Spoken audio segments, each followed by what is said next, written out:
The death toll from the devastating earthquake that struck Turkey and Syria has jumped to nearly 10,000. Pahirapan ng rescue operations, lalo na sa mga batang natabunan ng mga gumuhong gusali.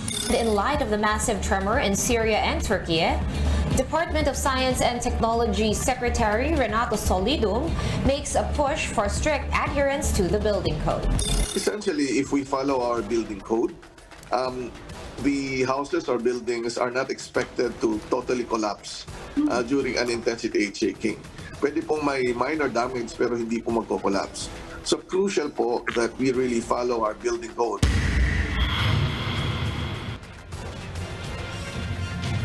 When disasters strike, the yo-yo concept or principle sadly can often apply. You're on your own. In light of the massive quake destruction in Turkey and Syria, we revisit our own capacity and our own response in emergencies. Tonight on The Chiefs, we talk about preparation and survival before, during, and after disasters.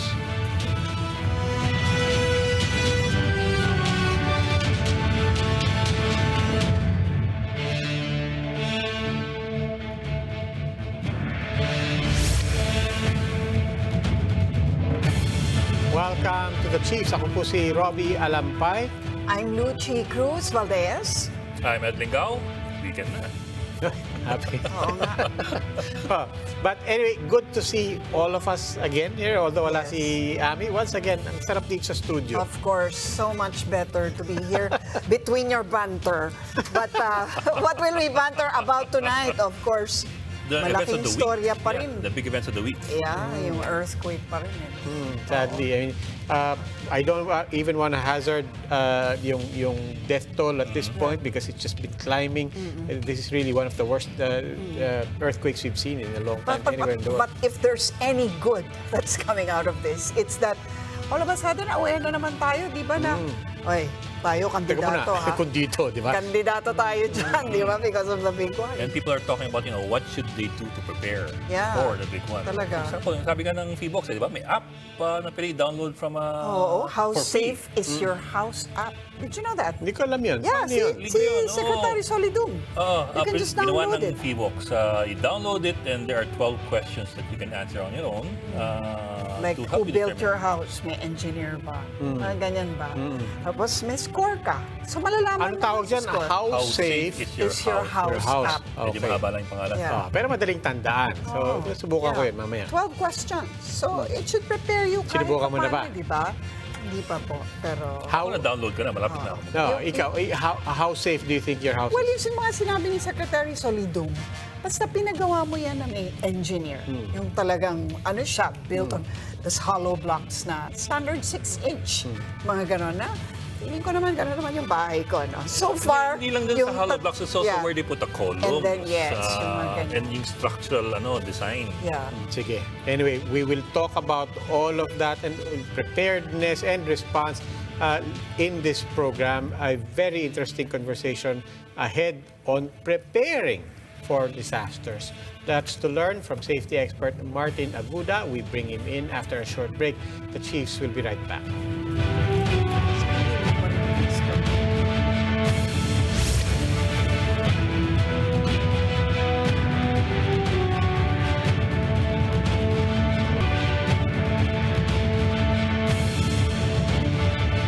Question, can anyone ever really prepare for disasters, especially earthquakes? Let's ask safety expert Martin Aguda. Martin here is also the spokesperson for Safety Organization of the Philippines and author of Ready 101. Always a pleasure to have you, Martin. Yes, Ma'am Welcome. Lucy. Welcome to the Thank you Chiefs. for having me. Welcome. Fred. Ako, ito ang tanong ko talaga. Malalaman ba natin pagka malapit na yung the big one? May mga signs ba to? Hindi kasi yun ang tanong na lahat. May mga sintomas ba to? There is no technology as of this date that will determine whether there will be an earthquake. So ito yung mga tipo ng disaster na sudden onset compared to a slow onset with warning like tulad ng isang bagyo or weather system. Yes. But until today, wala pa ring technology even in Japan that will nasanay sa earthquakes. earthquakes that will determine really na may lindol na parating. Okay, but I do recall that somebody said, some experts said, that it's always better to have a series of small earthquakes because somehow some pressure is released during those little earthquakes and it lessens the impact of a bigger one. What about that? Because we're hearing so many earthquakes around us, and in fact, there are many earthquakes every day. No, does that help to ease at least the impact of the big one? Well, according to FIVOX, we have 20 earthquakes a day coming from various faults. No, so we really don't know where is it coming from. Yung mga Talagang maliliit wala. na yan, di ba? But then again, it's true that because we don't know really the seismic activity, we can't really predict. You know? Yeah. Oh, sige. So, Martin, dito tayo sa the reason why we're talking about this. And unfortunately, we talk about this pagka may disaster na. Di ba? We always have to talk about it after the fact. But let's put it this way, yung itong pinakambagong lindol sa Turkey, kung sa atin nangyari yun, let's say tumama yun sa Metro Manila muna, how would we have coped? All right. We all know that we have this study in 2004. It's called the Metro Manila Earthquake Impact Reduction Study, which was released 2004. No? So almost 20 years na yan. No?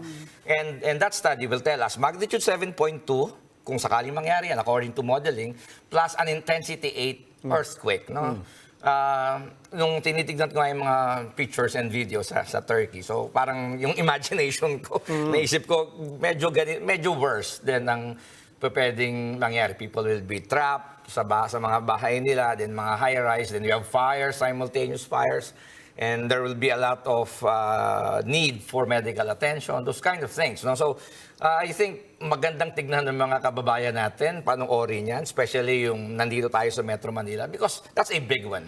That's the scenario for a big one. And it should paint a picture sa atin na ganito katindi yung pwedeng mangyari pag nangyari yung ating Pero based sa nakita mo doon lang sa mga struktura na base na nakita mo doon sa mga video, sa news, sa social media, meron ka ba masilip na pero iba naman yung struktura doon, iba yung struktura correct. I spoke to a structural engineer. Sabi niya nga mukhang iba yung kanilang engineering practices doon sa lugar. In fact, it's far from the capital. No? Medyo, so kumbaga, masabi nating siguro probinsya, no? Na poor ang engineering practices. Dahil kung titignan natin yung mga may iba't ibang klaseng types of collapse, yung iba talaga parang humiga lang. No? So you will suspect really na baka mahina yung pundasyon. Poor engineering practices basically. Pero yung sabi yung study was in 2004, diba? Yes. And the study, the estimate was what? 30,000 possible casualties in an earthquake. Yes, of that immediately size. yung initial number of casualties. Yeah, but that was 19 years ago. I'm wondering lang, you've been doing this for a long time. In the last 2 decades, have you seen enough changes or reforms in the way we do things, in the way we build buildings, for example, and homes, that would lessen that estimate? Well, the first approach maybe is mitigation. No? Maybe, that has something to do with construction, diba? Good engineering practices. And I think yung since may mga hazard maps na tinatawag, na map na naman niya kung saan yung medyo delikado talaga, they have to make sure that they have implemented mitigation measures for a strong earthquake. No? Pero Martin, ngayon tanong ko in the last 2 decades, tingin mo ba, sa yung nakikita o nakita sa nakaraang dalawang dekada, nagbago ba tayo? Nagbago ba yung pag-enforce natin ng building code, for example? So, makakita mo lang dun sa practices natin ng paano mag-responde sa mga sakuna, magmula nung 1991 earthquake o 1990 earthquake. Have we changed enough that we can now safely say na sana hindi naman 30,000 ang maging casualty pag tumama yan? Yeah, maraming aspects of mitigation and preparedness. So, yung sinasabi ko ng engineering practices, o siguro naman dahil aware tayo, maganda na mayroong study. No? So, when people will build in high-risk areas, they would put mga safety measures against earthquake. That's one. No? However, naglipa na ang mga non-engineered buildings, which is mga informal settlers. Nakita natin yung mga informal settlers natin. Walang mga rebars. Hollow blocks yan, mga ating mga informal settlers natin. Concrete na rin. Pero ang tanong, di ba, dinisenyo ba yan? Ang tanong, hindi. No? So yun ang Pero nakakatakot. tingnan mo na, ito, kanina nabanggit mo, parang siyempre kung nakatira ka sa danger zone, meron siguro mga nanonood, nagtataka ngayon, ako kaya, nasa danger zone kaya ako. Gusto nila. Is it safe to assume na actually lahat tayo sa Pilipinas nasa danger zone? Meron pwede tayong ituro na hindi up but they can go to the site ng what's this, Hazard Hunter of DOST. Ngayon, yun. Okay. Yeah. Oo. I-plug in mo doon yung address mo and it will tell you lahat ng hazards na pwede. Like malapit ka ba sa West Valley Fault? Prone ka ba sa flooding? Gaano ka kalayo from a volcanic eruption na just in case abutin ka ng ashfall? Those kind of things. So that's the first step actually na dapat malaman natin lahat is yung risk assessment. But you're correct.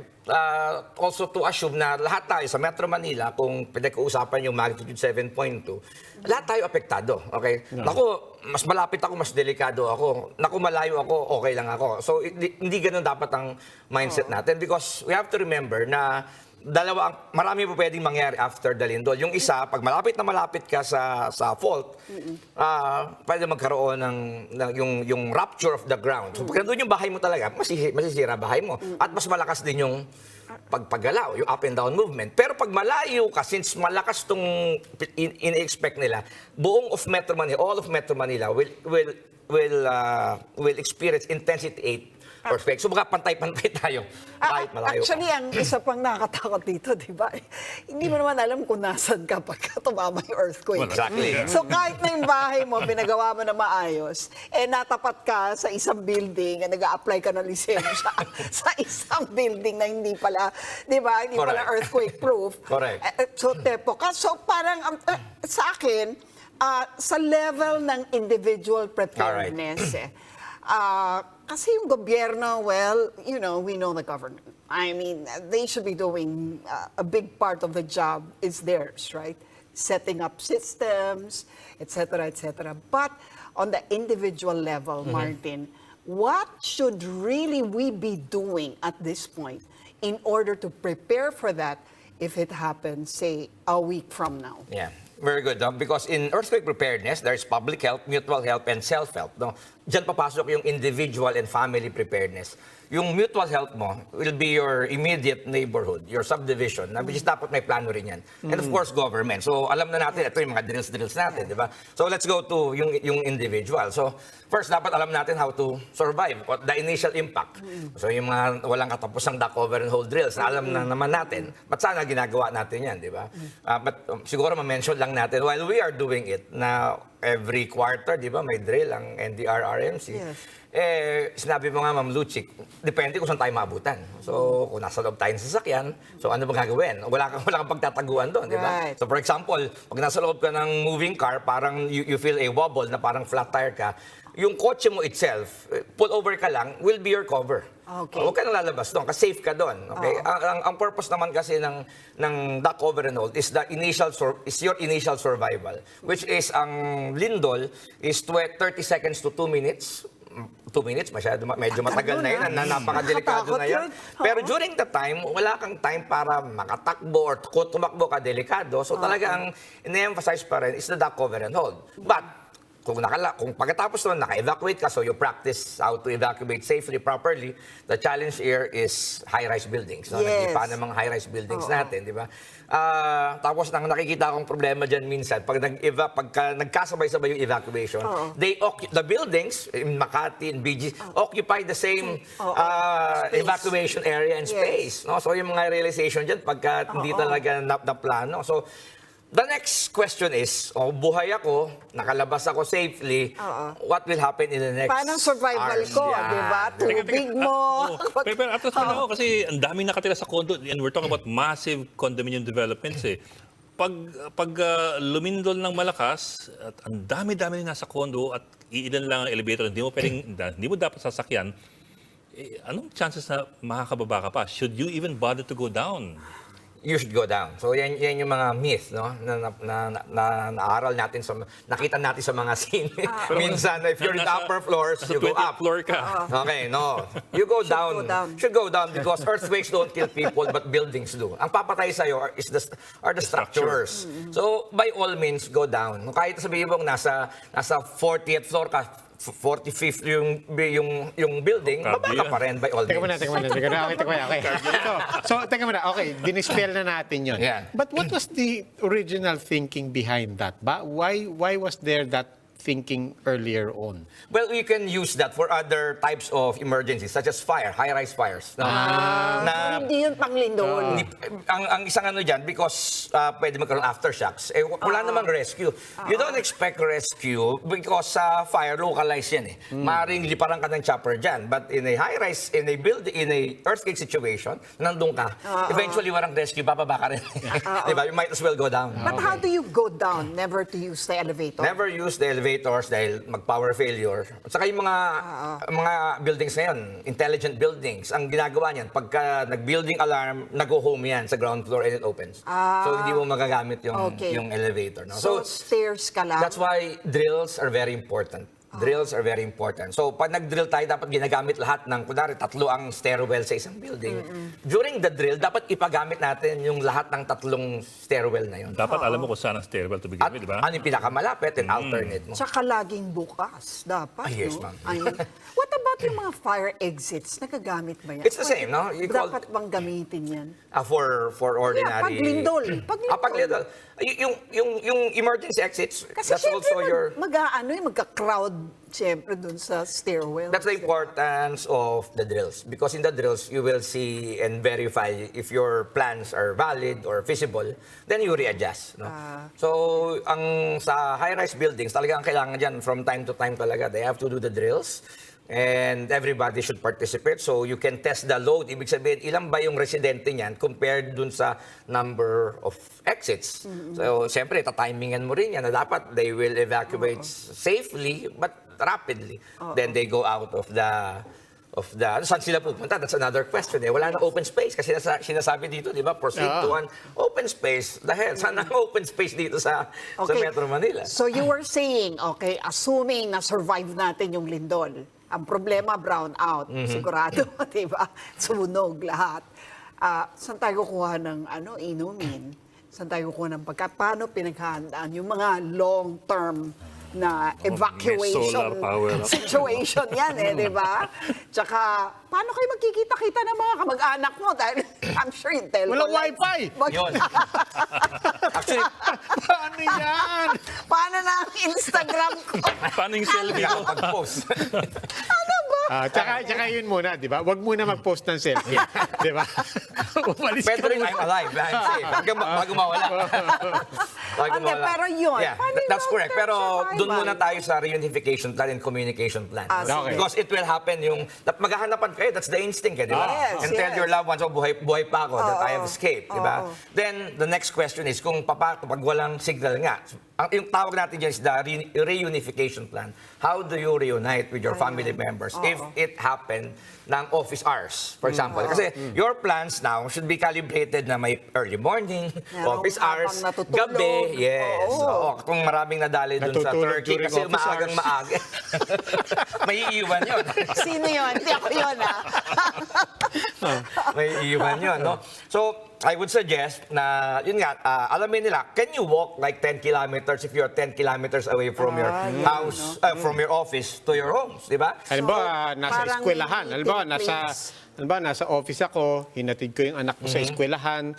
We're all 5 kilometers away from each other. That's right. Okay. So, kasama sa plano. So, kadilakad kung kailangan. Yes. Parang may meeting place. Yes. Kayo, ganon. Yes, No? pwedeng may meeting place or an instinct to go home, really, di ba? Pero kailangan nating malaman dito, isa pang Ma'am Luchi nga, sa mga naka-corporate attire, no? Sinasabi natin, high-rise building evacuation, naka-high heels ka. So, ano dapat meron ka sa under your desk? Dapat meron kang sneakers. Chinelas. At Huwag sneakers. chinelas, Ayun. para safe Although, tayo. okay Parang yan, huwag parang yung chinelas, nasa Amerikanan na may sneakers, oh. Laging handa. Ay, hindi raw. Sa ilalim daw ng desk yung sneakers, hindi Hindi suot-suot suot. dapat ito. Pinapakita ko kay Martin. Martin, alam ba, ako laging handa. Tama yan.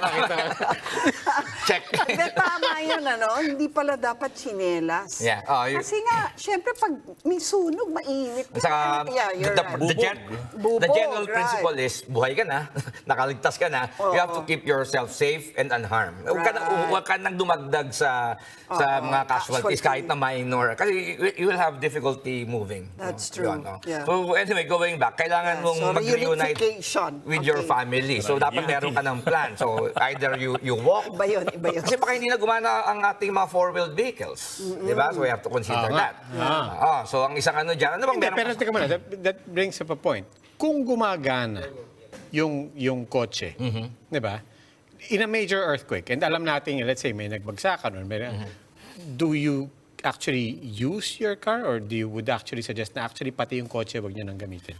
Well, mahirap sabihin kasi hindi mo mape-predict kung hanggang saan ka lang aabot. And eventually, you will just leave your car. And if you can leave your car in a safe place na pwede mong balikan, dahil rather than iwan mo lang sa isang corner. Right. Diba? But there are so many unknowns and uncertainties. So, pero dapat, kung kaya mong lakarin, lakarin mo na lang, di ba? Going home, then reunite with your family. And that's the next problem na you need to address. So what will happen? Wait, but we'll get to that. First, reunite, okay?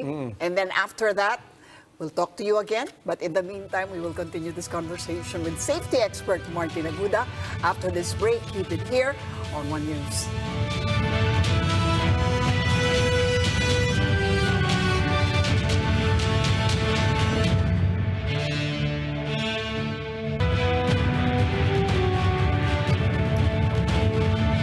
We're still talking to safety expert Martin Aguda, and as you can see, he brought a go bag among many other things. But before we go there, Martin, kasi kanina we were talking about the need to reunite first, diba? And after that, what happens next? What do you have to keep in mind? What should you, for example, have brought out of the house or take out of the house and bring with you? Exactly. No? So kasi you have to really evacuate your homes, di ba? Because you have to check for mga cracks kung okay pa ba yan. And you don't want to stay there overnight kasi you expect aftershocks. No? Yes. So expect that you'll be out of your homes. Pero gaano kalayo? Meron bang open air? Sa subdivision, meron ka mga, di ba, may mga playground ka dyan. Right. You don't need to go to yung mga designated talaga because people will be crowding there. Okay. Diba? As a tip, but some are telling you go to that evacuation area. No? So, yun ang titignan. As many, kung kaya mo mag-pull out, kaya nga may mga go bags ka, di ba? Na kailangan mong i-pull out. No? Eto lang, marami nagka-car camping ngayon eh. Marami nagka-camping, uso yung mga camping, di ba? I think that's a good parang preparedness activity for the family because pag nag-camping ka, bit-bit mo lahat eh. Di ba? So parang gano'n yun eh. Pag uwi mo, hindi ako matutulog sa loob ng bahay for the first night, second night, di ba? Then I'll pull out yung mga go bags ko and other equipment, may mga dilata ka dyan and camp somewhere. Diba? So, ganyan ang magiging scenario talaga. Para ma-rotate mo rin yung na-imbak mo. So dapat pala nag-grocery for situations such as this, di ba? Yeah. And I mean, naisip ko bigla, get a cooler, put whatever, water, beer. sardines, di ba? Yun talaga eh. Important ang water talaga. Oo, di ba? Kasi yun yung mga kailangan mo. Ang Okay. inumin. Yeah. Kailangan ng inumin. Tubig lang nga, no? Okay, so after that, ito naman ang tanong. Paano kung ikaw yung nandun sa building na na-trap? Alright. I mean, and you survived it, but you're trapped. What can you do? All right. So, you want to be rescued. So, you want to tell doon sa nasa labas, be it the public or the rescuer, that there are live victims in this building. Okay. Okay, yun ang unang-una. So, kailangan mag-ingay. Sabihin, you make sound na may mga live finds, may mga live victims dito. Because rescuers, collapse structure search and rescue operations, ang unang ginagawa namin dyan is to make sure, to determine whether a certain building na meron pang mga possible na live victims. Because iti-triage yan. Because you don't want to do recovery operations and sa isang building meron ka pang mga buhay. Dami na pagpipilian. So you have to prioritize. So kung ikaw naman yung victim, by all means you have to make noise. Right. No? So isa sa mga tip na palagi dapat meron ka na survival gadget. Kinukuha na niya. Okay, is a whistle. Ayan na. Okay, nabit-bit mo na wala sa go bag mo, maaaring sa mga ladies purse, pero may small whistle ka. Bakit? Abutan ka kung saan, di ba? It's hard to shout, di ba? Yeah. mag-exert ka ng energy. But if you have whistle, di ba, you can call attention. And immediately, yung mga public na nasa labas will tell the rescuers na merong buhay dyan. Naririnig, oo. Merong naririnig dyan. Okay? Basically, there will be parang a form of communication. Pagdating ng mga rescuers, ang scenario dyan, they will do parang hailing. Yung hailing, parang sabihin nila, nandito kami, kung may buhay pa dyan, make noise. So we will determine. And that is also their way of determining exactly where you are in the debris. At Kasi saka mahirap yun. yung pito, I think it's an important point to make. Dahil hindi yan nakakapagod. Di ba? Kaysa sigaw ka ng Exactly. sigaw, di ba? Konting pito lang, konting ihip lang, malakas ang Tsaka tunog niyan. kailangan mo ng oxygen dyan. Eh. Plus, it's high-pitched eh. You have So, to mas preserve whatever oxygen supply you might have available to you, right? Kung nasaan ka man matrap. Yeah. Then, Ano pa yung nandyan sa ano mo? well, pagubot it's, mo? dito, ito yung sinasabi ko lang na bit-bit mo palagi. It's a near person gear because it's with me. Ito yung everyday carry kung tawagin. Because I don't bring may mga go bags all the time. Dapat ilagay yan sa cellphone para siguradong yung Well, mga anak natin dala-dala yung pito. Dapat nakakabit Siguro- sa phone case, di ba? Hindi makakalimutan yan. Another item in my pocket, actually, as a lifestyle, bit-bit ko to, everyday carry ko to, is a flashlight. Oh. May flashlight ako palagi sa kaliwa. mga Because katulong it's a din signaling, yun, no? it's Yeah. a signaling device also. And at That's night, true, pag wala no? na, di ba?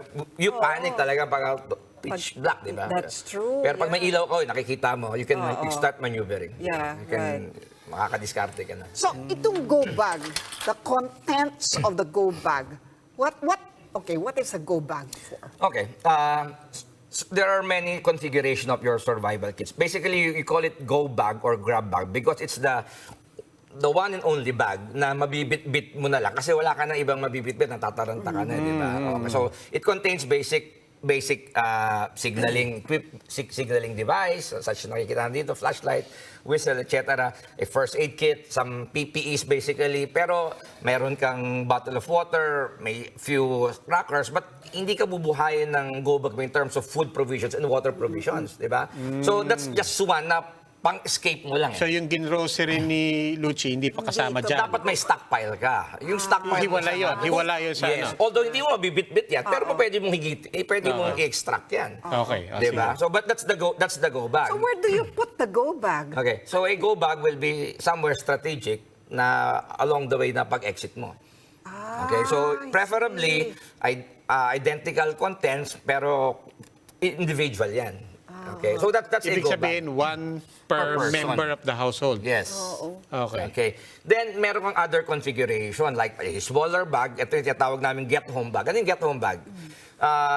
Sa kotse mo, for example, you don't carry a big na backpack, di ba? Pauwi, naglalakad ka. But it contains para basic lang, siguro tubig lang, water, then flashlight, essentials lang. Yes, Di ba? Para makauwi. Para Or makauwi. makareading doon sa reunification Yes. plan natin. Oo, Sige. Yes, then you have your stockpile. No? So, kung baka naka-level yung prepared, it's not just the go bag. Palagi naririnig kasi go bag lang. But, yun, it starts with the on-person gear. Kung everyday carry, kung tawagin, pwede ka may get-home bag, just bring you home. You have your go bags. You can have office go bags also. Kaya nang sinabi ko, nandun yung sneakers mo sa ilalim na pang-evacuate mo lang yan. Yung mga ibang offices, meron ng ganyan. And your stockpile, of course, na for the next, siguro sabi nating days to weeks. No? Because ayaw natin umasa sa government. Dahil hindi ko kanina you're on your own. That's the concept dapat natin. If we can prepare, we should not Ako, wait for government. binasa ko lang yun, hindi ako yung nagsabi. Yo-yo. Oh, sige. Anyway, wag po kayo makikinig sa akin. Anyway, so Okay. isa-isahin natin Sige. bago natin makalimutan. Alright. So, ito. Sige, siguro we'll start from here. No? Sige. Etong mga items na to, pinili ko lang essential items. Ito yung siguro mas dapat malapit sa'yo. Kung meron kang sa bedside mo. Okay, ito hindi palaging, hindi kasama yan. Okay, di ba? It's ang priority natin to protect our heads. No? So maganda rin na meron tayong, this is a rescue helmet. Yeah, no? yeah. Pero kahit yung mga construction helmet, Construction helmet. will do. Yeah, yeah. No? Kasi Okay. palagi kang nakaganyan ba? Nakikita sa mga drills yan, di ba? Yung So, mga nagbibisikleta, may bike helmet sila, pwede na ba yun? pwede na rin, di ba? Anything just to protect your head lang. No? So, pwede na sa gilid mo to. So, next should be a signaling device, gaya ng sinabi ko kanina. So, it can be a flashlight. Yeah. Yeah, right. So, meron akong bright na flashlight dito, pero ito, some out-of-the-box, mga pwede natin masabi natin gadgets na pwede mong gamitin that's available. Isa yung laser, di ba? Bakit laser? Nakita ko to sa isang movie na ginamit din eh. Signaling device to, di ba? Sa dark makikita. So, telling people na, hey, I'm still alive. Then, a headlamp will be useful also kasi hindi mo na kailangan maghawak ng flashlight. So, just wear it. No? Nakikita, you can maneuver while evacuating. So, example, or to or. Flashlight or. Pero may principle tayo, Sir Rob, is redundancy. Dapat sige. marami kang doble-doble yan. Meron ka sa... Tapos, yun nga, yung recommendation natin is always to have a whistle. Hindi dapat mawawala ang whistle sa survival kit natin, especially for an earthquake. So, okay ka na. Ang next PPE mo siguro, maybe yan, is guantes. Bakit, no? May mga sa rubble, may mga sharp objects. Sabi ko nga kanina, kung buhay ka na, you have to protect Tsaka pag may yourself. sunog, mainit. Yes, ma'am. Tapos siguro, rubber, di ba, nakas sa bahay, ano lang, chinelas. Di ba? Dapat meron ka rin isang rubber shoes doon sa ilalim ng higaan mo. Para when you evacuate, nakaano ka. Okay. Because the principle is, buhay ka na, huwag ka nang... So, bibili na naman ako ng rubber shoes. Saka I think kasi in times of disaster, the smallest injury can kill you. Yes, that's true. Kahit maliit na sugat, if that gets infected, you're dead. Okay. Remember, walang medical services. Yeah, that's why you have gloves, that's why you wear shoes. Yes. At saka kaya kami Kaya may first first aid. Then everybody should learn basic first aid because we expect injuries, trauma, bleeding, broken bones. Yeah. Diba? At least lahat marunong mag-basic first aid eh. Because tandaan natin na hospitals itself will be affected. Sila Naku, mismo, yun na nga, I was gonna matataranta na. ask you, yung mga critical, facilities, no? Hospitals. Then, number one. well, saan mo dadalhin ang mga victims ngayon kung overwhelmed ng hospital? So there should be field hospitals. Yung nakita natin sa COVID na may field hospitals, siguro dapat may mga ganun dapat yung pinapractice. Many field hospitals in strategic areas. Martin, very quickly, anong laman ng first aid kit mo? Well, when we say first aid kit, hindi yan yung tipong mga OTC drugs lang, di ba? Yung mga over-the-counter drugs. No? Basically, for earthquake itself, dapat something to do with trauma, like controlling of bleeding, bandage, those kind of things. Ito, maliit lang yan na first aid kit. No? But ang kailangan talaga is for wounds, basically. No? Because you will be expecting mga talagang soft tissue injuries, Bandage ka. and fractures, etc. Ito. Teka muna. Ito, basic question. Kailangan ba, so bubuuin ko to on my own, di ba? Yung first aid kit ba, I have to bring this together on my own or can I go to a drugstore, for example, and meron ba kayo diyang ready-made na first aid kit? Iba-iba yung laman eh. Okay din yan. May mga go bag na nabibili kasi na may laman din. Pero I don't suggest na out of the shelf mo bibilin. Maganda kasi you assemble because pero i-tailor fit sa mga needs nyo. Depende sa level of training mo. Diba? Yan. Ano to? Bakit ka merong army knife? Well, this is one important tool that you should have for cutting, di ba? Meron kang Swiss Army knife or Leatherman na multi-tool. Ayan, dapat yan, essential yan Saka yung canned goods, yun, ang pangbukas mo eh, no? Sa'yo na yan, Lucy. Akin. And siguro, pakita natin yan. Ito, for injuries. For injuries, this is used by basically military application, but used by civilians now. In the US, in the wake of yung mga tinatawag active shooter, yung mga because you die of bleeding eh. 'Di ba? Pagka so there's a program called Stop the Bleed program ng Amerika. So this is a tourniquet na used by tactical teams and the military, no? Commercially available although you can improvise tourniquet. But anong ginagawa nito basically? Sa leeg. Okay.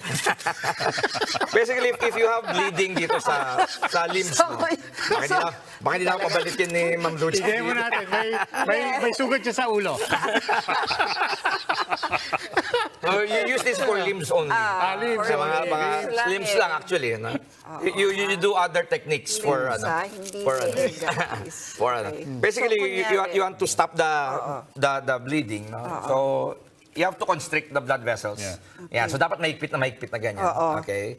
Then may wind glass. Ibig sabihin, isang ikot lang. Dapat to mahigpit to the point na wala ka nang maramdaman na pulse dito. So you stop the blood supply to the distal extremity, then lock it. Okay. Then, yan. Tapos you put the time kasi kailangan kailangan din ma-determine ng hospital kung gaano katagal mo na nakalagay. Because what will happen, kung matagal masyadong nakalagay yan, magagangrene yan, mabulok yan. Right. Amputation ang kasunod yan. I So, see. hindi mo natulungan. But let's say somebody tried to do it and improvise on their own. Yes. Alam na, ilang minutes, what's the rule of thumb before you release and then you turn it again? You just have to check. Ayaw mo naman kasi you have to also want yung blood clotting.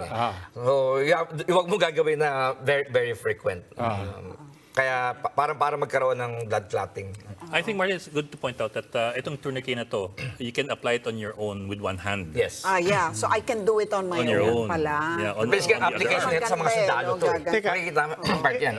Ito, ano ba to? Parang design lang ba to or may kasama to sa grab bag? Well, it's part of the go. Kaysa magkuha ka na kahit na anong tela, at least meron na kaming hinanda. Ito, mga innovations na namin. Makikita mo, help. So at least kitang-kita, high-vis siya. Help. No? You ask And you for can make your own. Yes, you can make your own. Basta kitang-kita sa malayo. Pero ito, ginawa That's a na good namin point. para isang ano lang, kita ka na agad. No? Right. So, these are some of the essential items. But, sorry, this one, no? Water Of course, pala. yan. Okay, talking of survival natin, di ba? Rules of trees of survival. 3 minutes without air, you die. Without oxygen, you die. No? Kaya ang importante yung CPR eh. Di ba? Mayroong mouth-to-mouth resuscitation ka, meron kang chest compression, so CPR. No? 3 days without water, you die. No? So tatanungin, gaano katagal ba mabubuhay isang taong natrap? Pag wala siyang tubig, 3 days you die because of dehydration. But you can stay alive, no, for more than 3 days if you have water, even without food, no, for a maximum of, sabi nila, rules of 3 weeks. So 3 days with 3 minutes without oxygen, 3 days without water, and 3 weeks without food, as long as you have water. Kaya nga ito, ina-emphasize ko rin na dapat meron kang water palagi, kahit na nasa bedside mo palagi yan. Matrap ka man, meron kang... Okay. Diba? But how much water do you need in that 3 days? Well, pwede mong sip-sip na lang yan. But kung preparedness-wise ang pag-uusapan, sabi ng mga books, 1 liter per person per day. Ay, maliit yun. Di ba? Hindi, 4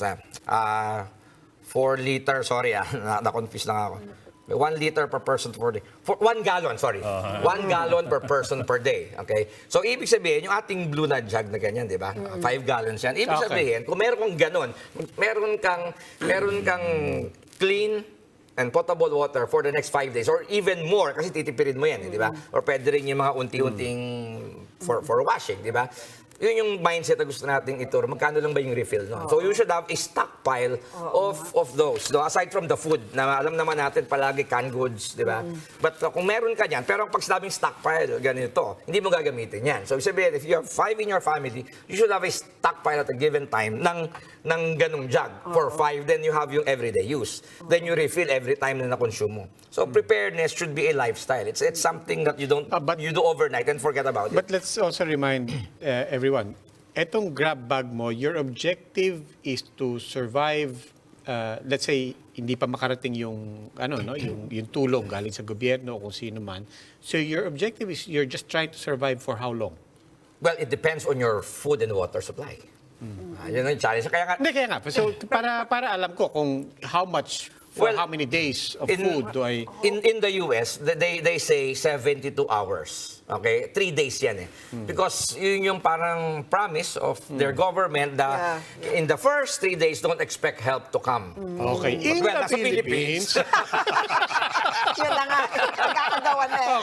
In the Philippines, Yun, diba? Paano nga in the So, it should be longer. Okay. It should be 1 week to 2 weeks. Or if you can prepare for your family, why not? Diba? Bakit mo ililimit? Bakit mo bibigyan ng time frame yung paghahanda natin? Balik yung pwedeng mindset natin, yun nangyari nung pandemic, di ba?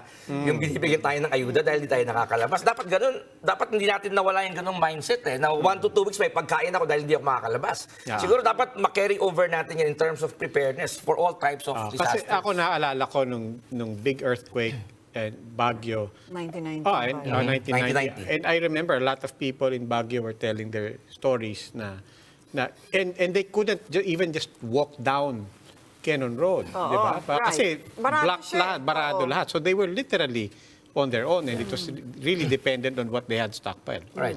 Right. So, how far have we come since 1990, Martin? In your estimation, as far as being safety conscious is concerned? Yeah, it has come to our awareness. Awareness is one, no? But doing yung concrete action is another. Di ba? So lahat naman tayo, nagdi-drill tayo, which is very good, pero it should not stop there eh. Yung nakikita ko lang palagi. We do drills regularly. Evacuation, kailangan natin yan, the cover and hold. Yes, but we have to push more. Yung pinag-usapan natin dito. Yes, yung individual what if you survive? Yeah. So what's next? So dapat ang pinag-usapan na natin gano'n. Tapos i-move pa natin further. How do you survive with your community? So even your neighbors, nag-uusap-usap ba kayo kung anong plano nyo? And you can determine ano ba yung mga skills nyo. Engineer ka, doktor ako, ikaw bahala sa first aid, ikaw bahala sa Patay, journalist kami. Parang walking dead na walking dead yun. Ang gagawin natin, journalist tayo Kaya nga tatlo. tayo nagpapaturo. Ayun, buti na lang. Ano ba? So you create your survival Tayo community. tatlo abutan dito. Maalala ka namin, Martin. Maalala ka namin dahil nakalimutan na namin. Okay, teka, very quickly, lahat to, magkano? Well, it depends because I don't recommend items na there are cheap items Okay. you can buy, but there's no life is There's no price for priceless. Yeah. Diba? Oh, So if you will invest in survival items, don't get cheap ones. You get really dependable. yeah, but give me a realistic budget. So that somebody they can say that, and with the reminder that whatever it is, sulit yan. You only need to use it once. But what's a realistic budget? Well, siguro start with like 5,000 pesos minimum. Per go bag? Yes. Mahal pala. Ano na yun, nandun pa ako sa medyo conservative na gadgets there. Teka, ito ba, magkano ba to? Mahal to eh, no? Oo, Kaya ko na yan. Ano na lang yan, panyo na lang, tapos ballpen. Pwede na yun, di ba? Pero pwede ka naman improvise. Seryoso. that's why you get skills and training plus your Ayun. I guess that's the point, diba? your logistics. So yun yung mix dapat diyan. I guess that's an important point. Ang kapalit ng pera, kung ayaw mo or di mo kayang gasal yan, yung kaalaman libre yun. Yeah. Di ba? That can help a lot. But it should be supported with proper equipment. And there are Facebook pages ng mga preppers. Yeah. Yun lang kasi kailangan mong umiwas dun sa mga nagte-trending yung mga trendy preppers lang na yung fashionable. Siguro i-define natin ano yung prepper, di ba? Baka, Oo nga. ang prepper in the Parang US, yun yung term nila na slang for someone who really prepares for all sort of things. Di ba? To the point na minsan na... For the nuclear, ano na, nga, oo, di ba? Zombie apocalypse. yun, di ba? na apocalypse, basically. No? Pero we can be practical preppers. Yeah. Like, ano ba yung pinaghahandaan natin dito sa Metro Manila? Kasi ang preparedness, specific din yan kung ano yung risk na pinaghahandaan. Okay. Now, lahat to applies keso kasi syempre lindo lang pinag-umpisahan natin. Pero kahit ano pang sakuna, pwede natin magamit to. Yes.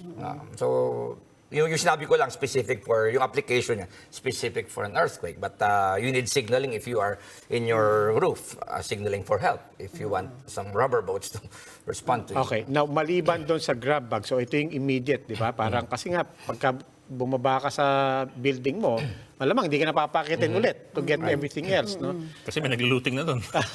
Now, beyond that, for the next days, pwede ba hati-hati kami ng magkakapit bahay? Pwede bang pare sa iyo yung sinasabi ganyan? niyang community. That's why you have to have yung survival, love thy neighbor yan. Hindi ka pa pwedeng kaawayan mo yung ano. Kasi yung survival nyo talaga will depend on yung survival community in the next days. Because you don't want to expect. Kasi gusto ba natin pipila tayo sa mga relief operation. Di ba? So, self-contained and yo-yo. You're on your own. Martin, quickly lang. Ano tong goodies mong iba? Those are just different configurations. May malaking bag, that's your go bag. May everyday carry na bag, sling bag, that na nasa vehicle lang. Meron akong ready box. The design ko, it's a para modification of your go bag, but it's an everyday type of emergency na iba't ibang gamit for everyday emergencies. Why a ready box? What's different?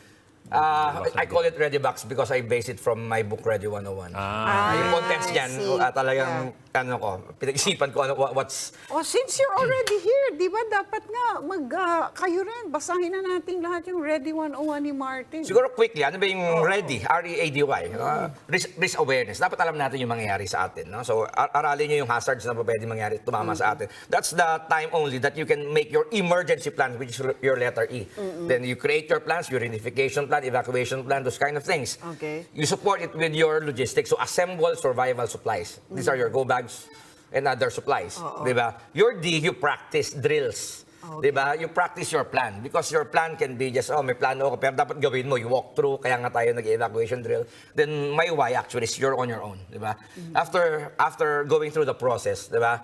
You're on your own. You don't rely on others. Even federal government in the US will tell you, don't wait for at least 72 hours or 3 days before help will be there. Yun yung parang allowance na binigay sa kanila para maghanda. And for the Philippines, well, it should be longer, I suppose. Kaya ako nga sinulat yun doon sa... Biglang ikaw na. Okay. All right. Anyway, Martin, maraming salamat. I hope everybody, a lot of people... Very useful. Very useful. But I just hope that we won't forget this if nothing happens to us in the next couple of years, which we hope will be the case, no? But lagi tayo nakakalimot, no? After a while. Despite, as you pointed out, actually, dami na nating drill. Ang dami Dami na natin dinaanan. Anyway, maraming salamat ulit, Martin. Welcome. Thank you. Martin Aguda po, safety expert. And that is all we have for the Chiefs this week. We hope it was discussed. We'll keep the conversation going. Ako po si Robbie Alampay. I'm Lucy Cruz Valdez of News 5. I'm Ed Lingao. We are One News, all sides, all the time.